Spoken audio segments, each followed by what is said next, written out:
You know, when we think about what makes a life, like, actually meaningful, we almost automatically default to the highlight reel. Right, the big milestones. Exactly, the graduation or a major career milestone, or even like the cinematic, dramatic breakup in the pouring rain. Yeah, we expect our own lives to follow this neat three-act structure. We do, complete with, a swelling, emotionally manipulative soundtrack telling us exactly how we're supposed to feel at any given moment. It's so true. I mean, we're entirely conditioned to wait for the crescendo. Mm.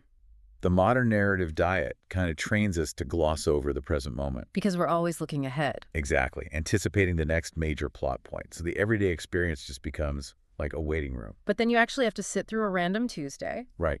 and there is no swelling soundtrack. There are no dramatic plot twists. It's literally just a Tuesday. Just a series of quiet, mostly unremarkable moments. Yeah, like washing the dishes or watching a stray cat walk across a fence, waiting for a train to pass. And the disconnect there between the cinematic crescendos we expect and the quiet realities we actually live, well, it can make our everyday experiences feel completely invisible. Which is an incredible tragedy, honestly, Yeah. considering those invisible moments are where the actual substance of a human life resides. And that tension is exactly what we're exploring today in this deep dive. We are looking at a literal masterclass in making the invisible visible. Satyajit Ray's 1955 Bengali film, Pather Panchali. Yes. And to get to the bottom of how this film manages to completely rewire how we see the world, we're pulling from some pretty profound reflections today. We have a really incredible stack of sources. We do. We've got critical essays from the Criterion Collection, Roger Ebert's legendary retrospectives. The production history from the VFI archives is fascinating, too. Oh, absolutely. And we're also using the analytical breakdowns from Sight and Sound, but I want to set the ground rules for our mission today right up front. Good idea. We are not here to walk through a plot summary. No, treating a work like this as just a sequence of narrative events entirely misses the magic. Yeah, a plot summary would be doing you, the listener, a massive disservice. Because the sources across the board agree that this film is an emotional landscape. It's not a mechanical story engine. Right. So I want to speak directly to you for a second. Just think about your own life. Think about how rarely your days actually move like a tightly paced Hollywood script. Basically never. Never. Not every story needs massive world-altering events to be profoundly important. So think of this deep dive as a meditative exercise. I like that. We're exploring how to see the profound meaning hidden in the completely ordinary, unscripted experiences of your everyday life. And it's interesting because the sources point out that Ray anchors this massive philosophical shift in a very specific point of view. The unhurried gaze of a child. Exactly. The child's perspective is basically the engine of the entire film. Right. A core consensus in the critical analysis is that, well, childhood sees what adulthood ignores. Because an adult's perception of the world is so deeply clouded by utility and, existential anxiety. Yes. The adult is always asking, what is this good for? Or how does this solve my immediate problem? Right, which is exactly the opposite of the protagonist and his older sister. For an adult, a train is just a mode of transportation. It represents a schedule. A ticket, a logistical concern, maybe the painful reality of a daily commute. Yeah. But for a child who has never been up close to one, A train thundering through a field of tall grass is a mechanical dragon. it is an entity of pure, terrifying awe. Oh, for sure. And Ray captures this distinction mechanically, not just thematically, through his cinematic techniques. Well, let's get into those mechanics, because it's one thing to say, this is from a child's perspective, but it's another to actually make the audience feel it. Right. How do you actually film that? Exactly. And the historical context from the BFI notes that Ray was working with a remarkably inexperienced crew. I read that. His cinematographer, Subrata Mitra, had never actually shot a motion picture before. Which is wild. And a detail that completely altered the history of cinema. How so? Because they didn't have the massive lighting rigs of a Hollywood studio, Mitra had to innovate. So he used bounced natural light. Oh, wow. Yeah, he used giant white reflectors to literally bounce sunlight onto the actors' faces. That's incredible. And it creates this perceptual reset. It actually reminds me of watching a child with a magnifying glass in the backyard. Oh, that's a great analogy. Have you ever noticed that intense, almost frightening focus a kid gets?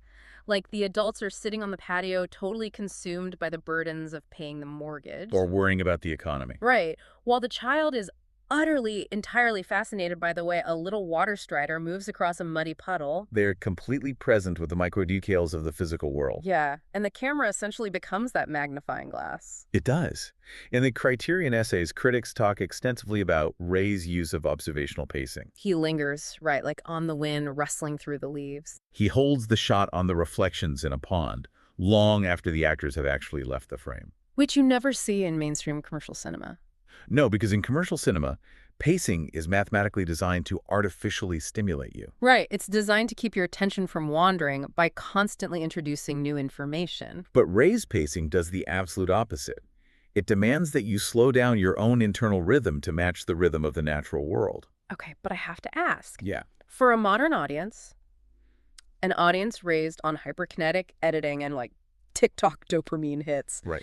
does moving at the speed of a curious child just mean the film is, well, slow? I mean, is the film actively retraining our modern, fast-paced brains, or is it just testing our patience? Oh, it is absolutely testing your patience, Yeah. but with a specific architectural purpose. Okay. By stripping away artificial drama, manufactured suspense, relentless dialogue, this observational style creates a vacuum. And in narrative storytelling, nature abhors a vacuum. Exactly. When you stop waiting for the next explosion or the next snappy comeback, your brain starts looking for meaning in the subtleties. You start noticing the little thing. You notice the subtle shift in a mother's facial expression when she looks at the dwindling rice supply.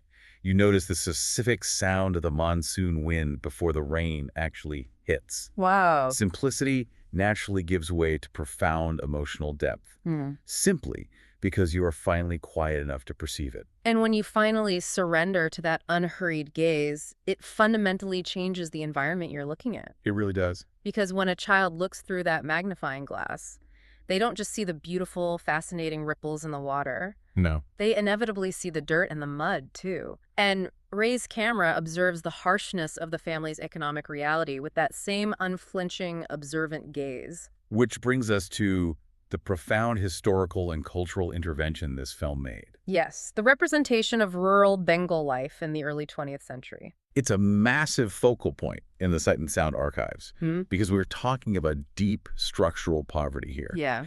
And this film was at the forefront of what became known as Indian parallel cinema. Let's explain what that actually means, just because context is everything here. Right. Parallel cinema was a movement that stood in direct opposition to the mainstream Indian film industry. The mainstream industry, what would eventually evolve into the Bollywood we know today, was highly stylized. Very glamorous. Very. It relied on huge musical numbers, theatrical performances, heavy melodrama. But Ray didn't want any part of that. No. He was deeply influenced by the Italian neorealist movement. After seeing films like Bicycle Thieves, he realized he didn't need studio sets or glamorous actors to tell a compelling story. He wanted to depict life as it was actually lived by the common person, without the glossy, sensationalized veneer. Exactly. But here's where I want to push back a little, or at least ask the question. Yeah. Because watching a slow, observant movie about severe poverty, I mean, that sounds incredibly bleak to a lot of people. It does. Usually when we see poverty on screen, even in modern prestige films, it's incredibly loud. Right. It's what we cynically call Oscar bait. Yes. It involves characters delivering these dramatic speeches about the cruelty of the heavens, accompanied by swelling minor-key orchestral music. It's treated as a spectacle of suffering. Exactly. So why did Roger Ebert famously call this film a documentary of human souls instead of just a tragic slog? Does stripping away that theatrical melodrama actually make the dignity of the characters feel more powerful? Well, the critical consensus says yes, absolutely. And it points to the mechanics of emotional realism. Okay, unpack that. When a film relies on melodrama and tragedy to depict poverty, it subtly dehumanizes the characters. It flattens them out. They cease to be complex human beings. Right, and they instead become walking symbols of societal neglect. Their entire identity is reduced to their suffering. Ah, I see. What Ray does in Path of Panchali is refuse to reduce them. Because dignity in this cinematic world isn't a grand heroic action. It's not someone standing on a barricade waving a flag. Far from it. Dignity is found in the quiet, everyday mechanics of survival. Like with the mother. Yes, look at the mother. Her dignity is in the way she carefully sweeps a dirt floor, you know, attempting to impose some kind of order on a chaotic, unpredictable world. Or in the way the children bicker over stolen fruit. Exactly. They share secrets, completely maintaining their joy and mischief despite the economic anxiety hanging over the household. The poverty is the antagonist of the film, but it's an invisible environmental antagonist. That lack of an obvious villain is fascinating. There's no evil landlord twirling his mustache. Right. There's no central bad guy they have to defeat to escape their circumstances. The struggle is structural.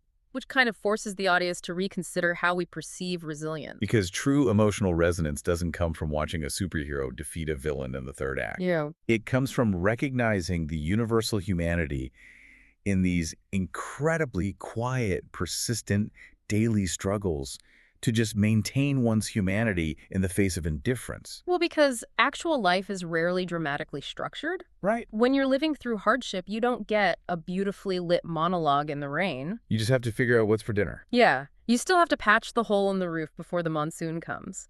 The mundane tasks of living do not stop just because you're emotionally or financially struggling. And by forcing us to look at the mundane, Ray makes the struggle feel undeniably authentic. Which is the bridge, right? That authenticity allows a highly specific story about a family in an ancestral village in Bengal in the 1920s to universally resonate across cultures and decades. Ebert noted that watching this film feels less like observing a constructed fiction and more like witnessing reality unfold in real time. I was trying to picture how the sources synthesize this overarching impact, this architecture of small moments. And the best way I can visualize it is by looking at an old family photo album. Oh, interesting. Yeah, think about it. If you open a physical album from 50 years ago, the posed, formal portraits. The one's taken in a studio. Exactly. Where everyone is wearing their stiffest clothes, looking directly at the lens, forcing a smile. Those photos rarely tell you who the family really was. No, they only tell you how the family wanted to be perceived. The formal portrait conforms to an archetype. It's basically an exercise in public relations. Yes. But then you turn the page and you find the blurry candids. Right. The photo of an aunt laughing uncontrollably in the kitchen, or a quiet, unposed glance between two siblings when they didn't know the camera was snapping. Yeah. Those accidental slivers of time hold the actual soul of the family. Those are the moments you look at and say, yes, that is exactly what it felt like to be in that house. And if we apply that photo album idea to the mechanics of global cinema, Yeah. the posed portrait is the traditional Hollywood narrative arc. It's clean, legible, highly artificial.